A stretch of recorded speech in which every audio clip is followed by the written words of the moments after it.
Voilà tout le monde, aujourd'hui je vous retrouve pour une vidéo faire son bassin de façon économique parce que finalement l'essence même de cette vidéo c'est que ce qui m'a poussé à faire ce bassin dans mon cas précis c'est que je voulais partir du postulat de départ que ce bassin allait pas me coûter grand chose pour voir quasiment rien et en fait c'est un challenge qui m'a aidé déjà à le réaliser parce que sinon j'avais pas vraiment la nécessité vitale d'avoir un bassin. Et aussi, finalement, je trouve que c'est un challenge intéressant parce que souvent, on imagine que bassin, ça va avec grandes dépenses, grandes complications, grandes difficultés. Donc, j'ai voulu un petit peu balayer tout ça. Et je me suis dit que ce fil conducteur du challenge avec moins de 100 € pour un bassin, c'était plutôt pas mal. Donc, laissez-moi vous expliquer un petit peu comment j'ai procédé. Alors, tout d'abord, par étapes. Donc, c'est vrai que ma position en tant que paysagiste me permet d'avoir accès à des matières premières mais comme on pourrait en y avoir accès via certains voisins ou via certaines connaissances, en tout cas, tout a commencé à partir d'un chantier qui a eu lieu à Toulouse, où finalement il a fallu que je libère ce client de tous ces espèces de galets, un peu style galet Durance, de tailles diverses et variées, de formes toujours un peu arrondies, polies, au ton entre gris, grège, crème, tout ça. Et on en a récupéré, je ne sais pas vous dire, mais peut-être une centaine de sacs en toile de jute qui a à peu près la contenance d'un sac de ciment. Donc autant vous dire pas mal. Et je me suis dit, ben voilà, là on peut pas dire que j'ai... Enfin, c'est l'excuse trouvée, née pour récupérer finalement cette matière première qui ne me coûte rien. Je vais pas l'évacuer en déchetterie parce que ça n'aurait pas de sens. Et en même temps, c'est de ça que j'ai besoin pour vraiment pouvoir créer la chose. Voilà, donc ça c'était pour la partie minérale. La partie végétale, alors sachant que j'avais cette idée en tête depuis un petit moment, j'ai fait en sorte de récupérer, de glaner, de troquer, d'échanger, mais aussi surtout et vraiment de récupérer des plantes chez des clients qui étaient moribondes, qui étaient vraiment presque sèches. J'en ai récupéré certaines en déchetterie. Et on va dire que mon achat de plantes, vous le verrez par la suite, s'est fait surtout au niveau de certaines plantes aquatiques qu'il me fallait vraiment pour parfaire les finitions de ce bassin. Ensuite, d'autres éléments qui sont venus agrémenter comme ça le bassin, comme des éléments décoratifs que j'ai récupérés d'autres choses, qui se terminaient, que ceci, que cela. De l'upcycling, du recyclage, tout simplement. Et après, vous le verrez aussi, bon, un autre achat qui, selon moi, est presque vital pour un bassin, c'est cette fameuse bâche liner qui permet évidemment d'imperméabiliser le sol pour recevoir l'eau. Et également la pompe qui fait tout le travail de mouvement de l'eau, oxygénation de l'eau, etc. et mouvement perpétuel. Bref, donc c'est parti, je vous explique toutes les étapes. Donc avant de créer un bassin, je conseille à tout le monde de regarder son jardin au fur et à mesure des saisons, au fil du temps qui passe, de le vivre, de l'étudier, parce que finalement, une fois que le bassin il est mis en place, une fois qu'il est creusé, qu'il est installé, c'est un peu compliqué de le déplacer, d'accord? Ça paraît évident, mais je vous assure comme ça. Alors, moi, ce que j'ai fait, c'est que j'ai mis des objets à cet endroit-là en me disant, voilà, ça va être là, comment tu visualises? Est-ce que tu le vois plus grand? Est-ce que tu le vois de forme plus allongée, plus arrondie? Enfin, oui, tout ça, au fur et à mesure, le processus se met en place, je dirais. Une fois qu'on est sûr de l'endroit et qu'on a l'impression que la forme, intuitivement, vient prendre place, eh bien, on creuse. Donc là, pareil, comme je voulais vraiment limiter les frais, limiter également les évacuations, etc., mon parti pris a été vraiment de ce que j'allais évacuer du bassin, j'allais le récupérer pour faire les parois et les pourtours. Le pourtour, donc c'est vrai que là, on part un peu sur une ambiance presque cratère-volcan, vous voyez, où en fait le trou que je crée, la matière, le déblai que j'obtiens, je m'en sers pour consolider le tour, le contour. Moi aussi, c'est dans un souci un peu de sécurité parce que je voulais pas que mon chien puisse accéder directement, ni ma tortue, accéder directement au bassin, donc ça me permettait aussi de sécuriser ça. Une fois que donc le trou est creusé, il faut s'assurer quand même qu'on n'a pas un trou avec des parois trop abruptes. Il faut essayer d'avoir quelque chose un petit peu plus, enfin un relief un peu léger, une pente douce qui vienne amener doucement au fond, parce que je trouve que déjà c'est plus facile pour installer la bâche liner, c'est plus facile également pour mettre en place les enrochements. Et encore une fois, je trouve que c'est plus harmonieux quand on veut mettre en place les plantes et tout. Je trouve que ça a plus de sens. Donc voilà pour le fait d'avoir creusé le bassin.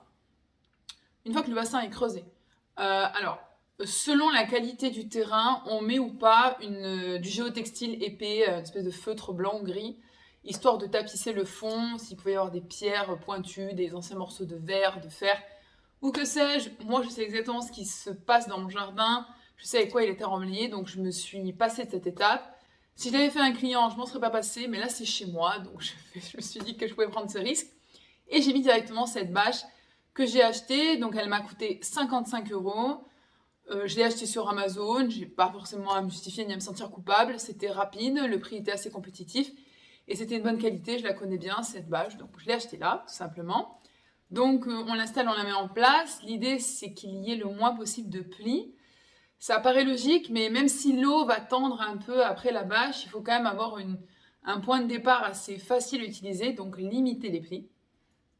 Une fois qu'on a installé cette fameuse bâche, on peut commencer à imaginer ce qui va se passer en termes de scénographie, donc sur le pourtour et même au fond. Donc c'est là où finalement, assez rapidement, est venue l'idée de tout de suite mettre en place la partie minérale. Parce que déjà, le fait de voir le fond, même si la bâche est noire, je trouve pas ça très funky. Et puis j'avais envie vraiment de cette espèce de trou d'eau minéral qui semblait presque naturel et pas forcément très pensé ou très chiadé avec des matériaux qui faisaient que ça allait pas fuir, etc. Bref. Donc du coup, rapidement, j'ai mis ces galets. Donc vous le constaterez sur la vidéo, il y a quand même une quantité assez significative. Alors c'est vrai qu'on ne se rend pas forcément compte, mais des pierres, on en trouve un peu partout. On va en trouver, si on creuse un peu dans son jardin, on va en trouver si on se balade au bord d'une route alors qu'ils ont fait des travaux, on va en trouver parce que des gens sont le bon coin.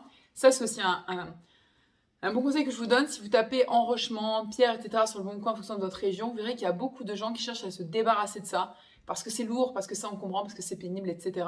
Et souvent gratuitement. Donc ça, c'est vraiment une aubaine qu'il ne faut pas hésiter à saisir. Voilà. Donc cette partie minérale mise en place permet ensuite d'ajuster le positionnement peut-être de certaines plantes parce que vous voyez, l'idée, c'est qu'une fois que le bassin est mis en eau, eh bien, on peut moins facilement accéder aux endroits où on voudrait éventuellement planter, etc. Donc là, on essaie de faire une espèce de panaché entre j'installe le minéral, j'appréhende déjà à quel endroit je veux créer telle ou telle ambiance végétale. Alors, il faut savoir que je favorise quand même le fait que la verticalité de certaines plantes permette à mon bassin d'avoir un certain relief, vous voyez, et qu'on ne soit pas ni que dans un creux, ni que dans un plat.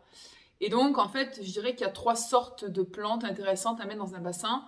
La première, c'est les plantes aquatiques, de façon évidente, parce qu'elles vont aider à l'oxygénation du bassin, à sa filtration. Elles vont créer également des petits recoins où les poissons vont pouvoir se nicher et s'installer.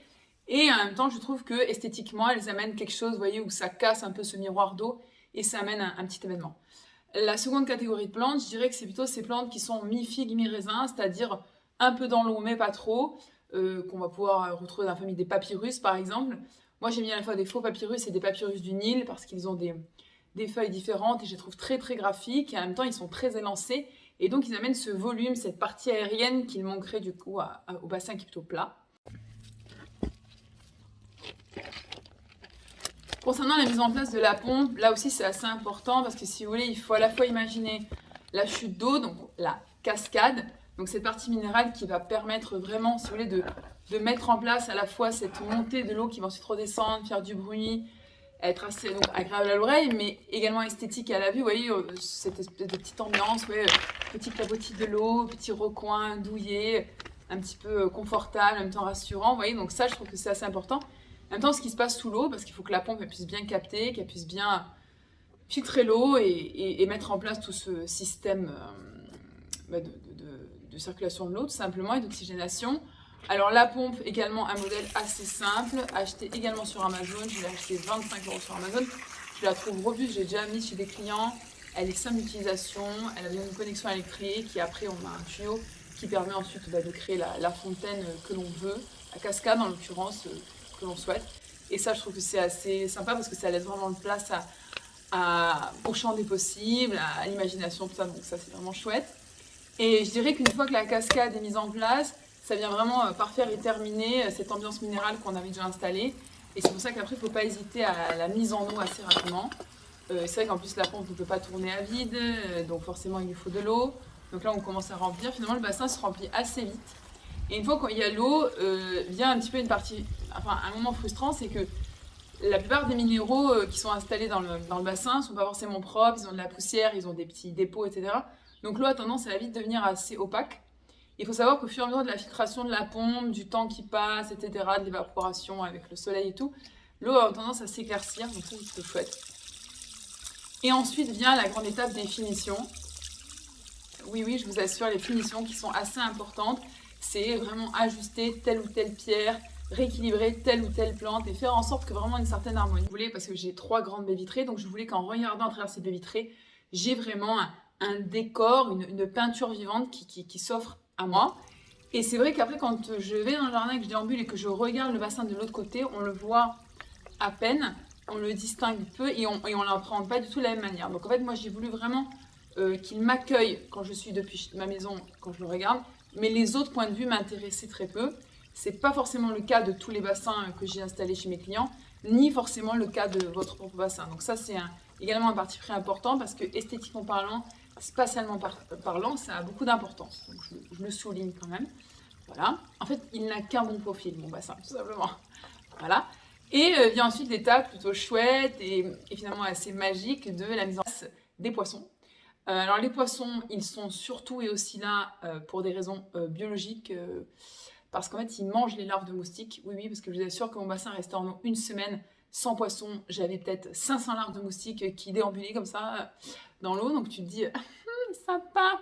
Voilà, donc là, le fait de mettre les poissons tout de suite, ça réglait le problème. Les poissons vont également servir à améliorer la qualité de l'eau, à éliminer certaines particules, certaines algues et tout. Et on se rend vite compte qu'il y a un réel écosystème qui se met en place avec un biotope qui fait que le poisson a besoin de l'eau, qui a besoin de ceci, qui a besoin de cela, une espèce de micro-chaîne alimentaire qui se met également en place. Et il y a une réelle logique à cette biodiversité qui s'installe et qui se complète. Donc ça, c'est plutôt chouette. Et donc, je dirais qu'au final, l'achat de ce liner, l'achat de cette pompe, l'achat de ces poissons, voilà. J'ai également acheté, il me semble, 3 plantes. Oui, ouais, parce que j'ai acheté des jacinthes d'eau. Voilà, parce que les jacinthes d'eau, je trouve qu'elles font vraiment un bon compromis entre le nénuphar et même d'autres plantes telles que la prêle et tout, enfin pour filtrer et en même temps décorer le bassin. Donc je dirais que en tout et pour tout, j'en ai eu pour 92,50 € pour faire ce bassin. Et bien sûr, de la bonne volonté, de l'aide un peu pour creuser, pour porter les pierres aussi, de l'huile de coude du coup, et pas mal d'imagination.